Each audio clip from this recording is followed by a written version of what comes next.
నిజంగానే 9 years back అంటే హైదరాబాద్ అంటే ఓకే, జస్ట్ 1 డే 12 అవర్స్లో వెళ్ళిపోవచ్చు, ఫ్లైట్ అయితే 1 అవర్లో వెళ్ళిపోవచ్చు. ఓకే.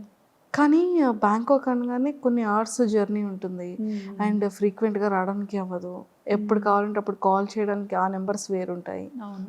సో అప్పటి వరకు పేరెంట్స్ దగ్గర ఉన్న శ్రావణి గారు సడన్గా అంత లాంగ్ అనగానే మీ రియాక్షన్ ఏంటి, పేరెంట్స్ రియాక్షన్ ఏంటి?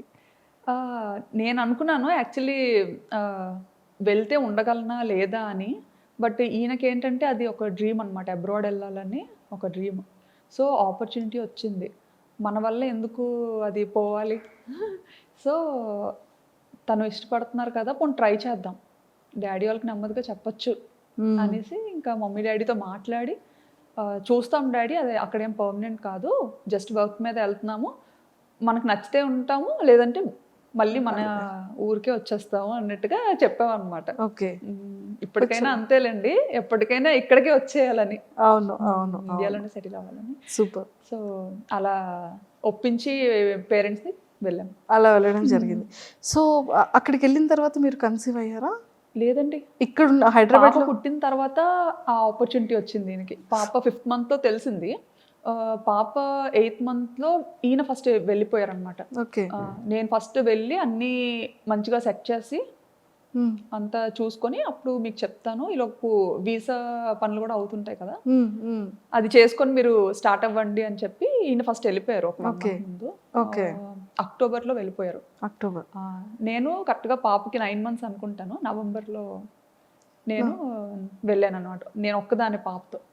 ఆయన ఏంటంటే వెళ్ళిన తర్వాత మళ్ళీ రిటర్న్ అవ్వకూడదు అంత వేగంగా. సో నేను ఒక్క పాప 9 months బేబీని తీసుకొని ఫస్ట్ టైం అసలు ఏం ప్యాక్ చేసుకోవాలో తెలీదు, ఎలా ప్యాక్ చేసుకోవాలో తెలీదు, అంత లగేజ్, చిన్నపిల్లతో కదా, సో ఏం క్యారీ చేయాలో అసలు ఎయిర్పోర్ట్లో చాలా రెస్ట్రిక్షన్స్ ఉంటాయి. ట్రూ. అసలు అప్పట్లో అయితే ఎయిర్పోర్ట్లో చెక్కింగ్స్ ఉండేవి, అమ్మో టూ మచ్ అసలు. నేనేంటంటే అసలు అంటే ఆయన కూడా వెళ్ళి 1 month అయింది కదా, సో అక్కడ అన్ని రకాలు దొరుకుతాయా దొరకదా అది అసలు ఏమి ఐడియా లేదనమాట తనకు కూడా. ఇప్పుడంటే చాలా ఆప్షన్స్ వచ్చాయి, కానీ అప్పుడంటే ఇండియన్ గ్రాసరీస్ తెచ్చుకోవడానికి కూడా చాలా లాంగ్ వెళ్ళాలి, అది కూడా చాలా తర్వాత తెలిసింది మాకు. ఓకే, నిజంగా అది ఎలా ఎలా వెళ్ళగలిగారు? అది పాపతోనా? పాపతో అలాగే అప్పట్లో డైరెక్ట్ ఫ్లైట్ లేదు, కనెక్టింగ్, మనం వయా కోల్కతా అయినా లేకపోతే ముంబై, చెన్నై, ఇలా అనమాట కనెక్టింగ్. సో అలా ఫస్ట్ టైం పాపని తీసుకొని కనెక్టింగ్ ఫ్లైట్ తీసుకొని వెళ్ళాను. ఓ మై గాడ్, అసలు చాలా గ్రేటెస్ట్. అసలు ఎలా అంటే చుక్కలు చూసా అనమాట ఆ ఫస్ట్ ప్రయాణంలో. పాపని హోల్డ్ చేయాలి, హ్యాండ్ లగేజ్ పట్టుకోవాలి. సో అంతవరకు ఏంటి, మనం ఇండియాలో ఉండేటప్పుడు మనం అంత పట్టుకొని తిరిగేది ఎప్పుడు ఉండదు బయట యూజువల్గా, ఎందుకంటే మన పక్కన పేరెంట్స్ ఉంటారు, ఒకరు కాకపోతే ఒకరైనా కాసేపు ఎత్తుకోవడం అన్నీ అనమాట. అప్పటి వరకు ఉయ్యాల్లో ఉండే పాపని ఎత్తుకొని తీసుకెళ్ళి, అంటే అది చాలా మంచిగా చబ్బీగా ఉండేది అనమాట. నేను చూస్తే ఎలా ఉండేదని అంటే ఉప్పు అంటే ఎగిరిపోయేలా ఉండేది. అయ్యో, ఇప్పుడంటే కొంచెం బండ్ అయ్యాను. ఏం అవలేదండి బాబు, అలా ఉండేదాన్ని అనమాట. సో హ్యాండిల్ చేయలేకపోయేదాన్ని. ఇంకా పాప ఎయిర్పోర్ట్కి రాగానే ఈయన యాక్చువల్లీ ఎగ్జిట్ గేట్ దగ్గర ఉంటానని చెప్పారనమాట. నేను అంటే అక్కడ ఎయిర్పోర్ట్స్లో ఏంటంటే మనకి ఇక్కడ ఇండియాలో బయటే ఉండాలి, బట్ అక్కడ థాయిలాండ్ ఏంటంటే కొంచెం లోపల వరకు రావచ్చు.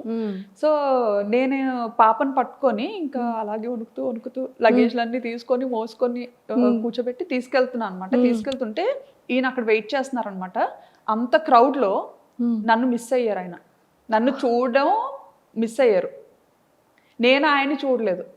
అంటే అసలు ఆయన ఎగ్జిట్లో ఉంటారని ఓకే, బట్ అందరితో పాటే నేను వెళ్ళిపోతున్నాను అనమాట. సో నన్ను అక్కడ మిస్ అయ్యారు తను. నేనేంటంటే ఆయన లోపల ఉండిపోయి నేను బయటకు వెళ్ళిపోయాను. అయ్యయ్యో, ఎయిర్పోర్ట్ బయటకు వెళ్ళిపోయాను.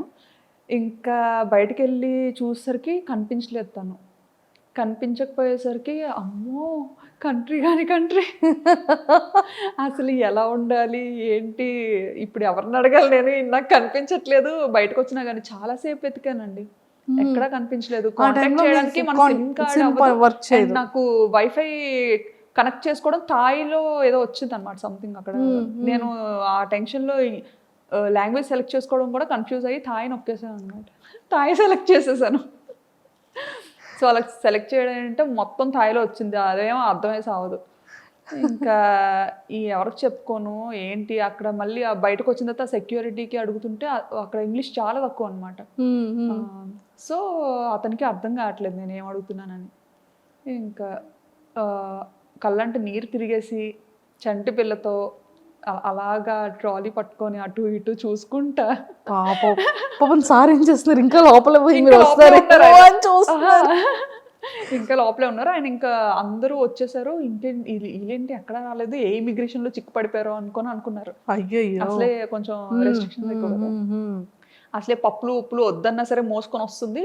ఈవెన్ పప్పులు ఉప్పులు కూడా చాలా డీటెయిల్డ్ గా చెక్ చేసేవారండి, ప్రతిదీ ఓపెన్ చేసి చూసేవారు అనమాట. ఇంకా అంటే చిన్నపిల్లలకి ఉండాలి కదా మన వైపు బాగా ఇడ్లీ అలవాటు చేస్తాం 8 months నుండి కదా. సో బేసిక్ థింగ్స్ పట్టుకెళ్ళాలి, అవి కూడా ఓపెన్ చేసి చెక్ చేసి చాలా ఇదిగా ఉండేది ఒకప్పుడు. ఇప్పుడు తగ్గించేసారు. సో మొత్తానికి మీ ఫస్ట్ బ్యాంకాక్ ట్రిప్ అనేది ఫర్ ఎవర్ మెమరబుల్. గుర్తు పెట్టేసుకుంటాను, అది గుర్తుండిపోతే నా వీడియోస్ లో చాలా సార్లు చెప్పాను కూడా ఈ మాట. తర్వాత ఆయన చూసారు ఏంటి ఎందుకు రావట్లేదు అని అలా బయటకు వచ్చారు అనమాట. అక్కడ కనపడ్డాను. కనిపించిన తర్వాత నాకు ఇంకా బతికి బయటపడ్డాను అనిపించింది. లేకపోతే అసలు ఇటు నుంచి తిరిగి వెళ్ళేది ఎలాగా, చేతిలో డబ్బులు లేవు, కరెన్సీ లేదు, ఏం లేదు. అవునవును. సో ఇన్ని ఫేస్ చేస్తారు స్టార్టింగ్ డేస్ లో. ఇండియన్ కరెన్సీ తప్ప నా దగ్గర థాయ్ కరెన్సీ కూడా లేదు. అవును. ఎక్స్చేంజ్ చేసుకోవడం కూడా తెలీదు. ఇంకా అలా కాలేజ్ నుంచి బయట పెట్టడం, పెళ్ళి అవ్వడం, ఇంకా అటు వెళ్ళిపోవడం అంతే. అందులోకి మన విజయనగరం సైడ్ అంటే మనకు అసలు అంతేం తెలియదు కదా, అలా చూసాను. అండ్ ఆ జర్నీ అయిన తర్వాత ఇంకా బ్యాంకాక్ స్టార్ట్ చేసేటప్పుడు అంటే మీరు డే 1 నుంచి ఇంత యాక్టివా? అంటే లైక్ ఈ వ్లాగింగ్ చేయడం మీకు ఎలా తెలిసింది? వ్లాగింగ్ చేయడం అంటే మామూలుగా పాప వల్లనే తెలిసింది. ఎలా అంటే కోవిడ్ అని కూడా చెప్పచ్చు. కోవిడ్ టైంలో ఏంటంటే మనకి బాగా ఖాళీగా ఉండే టైం అయితే దొరికింది, ఇంటి బయటకు వెళ్ళకుండా. ఆ టైంలోనే ఇంకా కిడ్స్ లేండి, ఇషాన్ కూడా పుట్టాడు. సో ఆ టైంలో నాకు ఎప్పుడు మనసుకి ఏమనిపించేదంటే నా ఫ్రెండ్స్ అందరూ చక్కగా వర్క్ చేసుకుంటున్నారు మంచిగా, ఇంత చదివి కూడా నేను అలా ఇంట్లోనే ఉండాల్సి వస్తుంది. ఎందుకంటే థాయిలాండ్లో డిపెండెంట్ వర్క్ చేయకూడదు, అది ఇల్లీగల్ అక్కడ. అలా అని చేస్తే ఆపర్చునిటీస్ ఉంటాయి, దొరుకుతాయి చేయాలంటే. బట్ అలా చేసి దొరికామంటే అది చాలా పెద్ద ఇష్యూ అవుతుంది అనమాట. కానీ చేయాలని ఉండేది, బట్ లీగల్గా ఉండాలి. సో అదొకటి బాగా ఎప్పుడు మనసులో అనిపించేది, ఆయనే వర్క్ చేస్తున్నారు నేను కూడా చేస్తే ఎంత బాగున్నా అని చెప్పి ఏదో ఒకటి చెయ్యాలి. బట్ సాఫ్ట్వేర్లోనే ఉండాలి, సాఫ్ట్వేర్ జాబే రావాలి అని అయితే ఎప్పుడు అనుకోలేదు. అండ్ ఆయన కూడా ఎప్పుడు నువ్వైతే అన్ఫిట్ సాఫ్ట్వేర్కి అని అనేవారు. ఎందుకంటే కుదురుగా ఓ దగ్గర ఉండవు, ఓ దగ్గర కూర్చోవు, మేనేజర్ ఒక 8 గంటలు కూర్చొని వర్క్ చేయమంటే నువ్వు చెయ్యవు, నీకు నచ్చినప్పుడు సెలవు తీసుకుంటావు, అలా ఎవరు ఒప్పుకోరు, నీకు అసలు సెట్ అవ్వదు. డాడీ వాళ్ళు ఏంటంటే కొంచెం బిజినెస్ బ్యాక్గ్రౌండ్లో ఉండి ఇది అవ్వడం, చిన్నప్పటి నుంచి కొంచెం అలా పెరగడం, నాకేంటంటే నా లైఫ్ స్టైల్ బిజినెస్ వేలో ఉండేది, అంతా అలాగే ఉండేది. అంటే ఇంకా అంతా మనకు నచ్చినప్పుడే చేయాలి, మనకు నచ్చినప్పుడే ఉండాలి, అది అలవాటు అయిపోయింది. అలవాటు అయిపోయింది. నాన్నగారు వాళ్ళది ఏంటి బిజినెస్? డాడీ వాళ్ళకి రెస్టారెంట్ ఉంది, 30 years నుండి, ముత్తాతల నుండి అంతా రెస్టారెంట్ బిజినెస్. ఓకే, విజయనగరంలో. ఏంటండి నేమ్? మీసాల్ రాజ్ గారు hotel. Okay okay okay, super. So అలాగా యూట్యూబ్ అలా స్టార్ట్ చేయాలనిపించింది? యూట్యూబ్ అలా స్టార్ట్ చేయాలని అనిపించలేదులేండి, అంటే ఏదో అవుతాను అని అయితే చేయలేదు. ఈ ఏంటంటే ఇంకా పిల్లతో థాయిలాండ్ ట్రావెల్ వెళ్ళినప్పుడు నాకు అక్కడ పాపకి ఎలాంటిది చేసి పెట్టాలి, ఫస్ట్ కిడ్ కదా, ఏం తెలీదు. ఇక్కడ ఉండేటప్పుడు ఏంటంటే ఇంకా అత్తయ్యో మమ్మీయో టైం టు టైం వాళ్ళకి ఏం చేసి పెట్టాలి, ఎలా చేసి పెట్టాలి అంతా అలా చూసుకునేవారు అనమాట, తినిపించడంతో సహా. సో నాకు అసలు అంత ఏం పని ఉండేది కాదు, అంటే ఫస్ట్ కిడ్ కదా తనకేం తెలీదు, ఏం చేస్తుందిలే అన్నట్టు. ఇంకా అలా అత్తయ్య కూడా ఎలా అంటే బాగా పాపను ఎలా గారాబం చేస్తారో నన్ను అలాగే గారాబంగా చూసుకునేవారు. ఓకే. అసలు ఇంట్లో పని కూడా చేయించేవారు కాదు. ఓ మావయ్య అత్తయ్య చాలా మంచోళ్ళు. సూపర్. సో అలా స్టార్ట్ అయింది. అక్కడికి వెళ్ళిన తర్వాత పాపకి ఎలా ఎలా వీడియో అదే ఫుడ్ పెట్టాలి అనేది వీడియోస్ చూసేవాళ్ళు. తెలియదు వీడియోస్ చూసేదాన్ని అనమాట. బేబీస్ కి ఎలా ఏం చేయాలి, ఏం చేస్తే మంచిగా ఉంటది అనేసి అన్ని వెతికేదాన్ని. మనకి ఫీమేల్ యూట్యూబర్స్ ఉండేవారు కదా, అవునవును. చాలా మంది చేసేవారు అప్పట్లో అమ్మాయిలు. వాళ్ళవి చూసేదాన్ని అనమాట వ్లాగ్స్. అలా చూసి మనం కూడా చాలా ఒకటి మంది చేద్దాం. ఆల్మోస్ట్ ఆల్ అందరినీ చూసాను. అందరు అమ్మాయిల్ని అందరి ఛానల్స్ చూసాను అనమాట. సూపర్.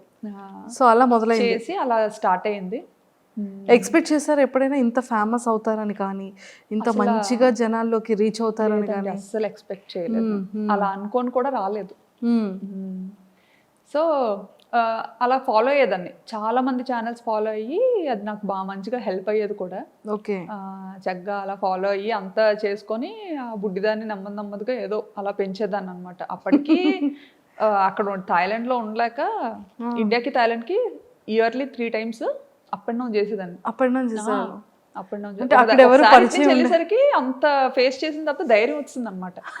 సర్లే ఇంకెలాగైనా ఏముంది, వెళ్ళగలను వచ్చేయగలను ఫిక్స్ అయిపోయారు. వచ్చేస్తానని పంపించేసేవారు ఈయన అడిగిన వెంటనే కూడా. ఎందుకంటే ఏడ్చేసేదాన్ని, నేను ఇక్కడ ఉండి వెళ్ళిపోతాను.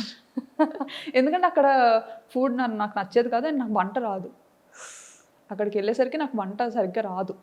అండ్ చెప్పాను కదా, ఇక్కడ వెళ్ళక ముందు 1.5 year హైదరాబాద్లో ఉన్నా అని చెప్పి.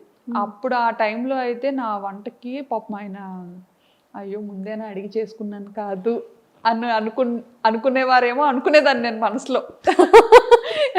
ఎంత అంటే ఈవెన్ సాంబార్ అయితే శనగపప్పుతో చేశాను అనమాట. శనగపప్పుతో సాంబార్ చేస్తారు కదా, కందిపప్పుతో చేస్తారు. అది చేసుకొని నేను తిన్నానా అంటే నేను తినలేదు. చుట్టుపక్కల అందరికీ కూడా పంచాను, వెనక ఆంటీకి, కింద ఆంటీకి, అందరికి. పాపం ఇంకో రోజు ఎప్పుడు అడగలేదు. ఇంకా అది కూడా ఇంత చేశాను అనమాట. అంటే నాకు సాంబార్ చేయాలి అంటే ఇంత సాంబార్ చేయాలంటే ఇంత పప్పు వేయాలేమో అని ఇంత పప్పు ఉడకపెట్టాను అనమాట. సో అది ఏంటంటే అది ఉడుకుతా అది పెరుగుతూ ఉంటుంది కదా. సో అప్పుడు ఇంకా వాటర్ యాడ్ చేసి ఓహో తెప్పాలు నిండిపోతుంది, ఇంకో పెద్ద తెప్పాలు పెడదాం, అలా ఇంత తెప్పాలు అయింది అది. అది పిక్స్ పంపించారా ఇంటికి సాంబార్ చేశానని? పిక్స్ ఏం తీసి పంపించలేదు కానీ అంత ఎక్కువ చేశాను కదా. సో ఏం చేసుకుంటాం అని చెప్పి ఇంకా వెనక ఒక బ్యూటీషియన్ ఒక అక్క ఉండేవారు, ఆ అక్క వాళ్ళ మదర్ ఉంటే ఆవిడకి ఇచ్చాను, కింద ఆవిడకి ఇచ్చాను. ఈవినింగ్ మా హస్బెండ్ వచ్చేసరికి అది చూసి మనకే ఉండేవా లేకపోతే వీధంతటికి ఉండేవా అని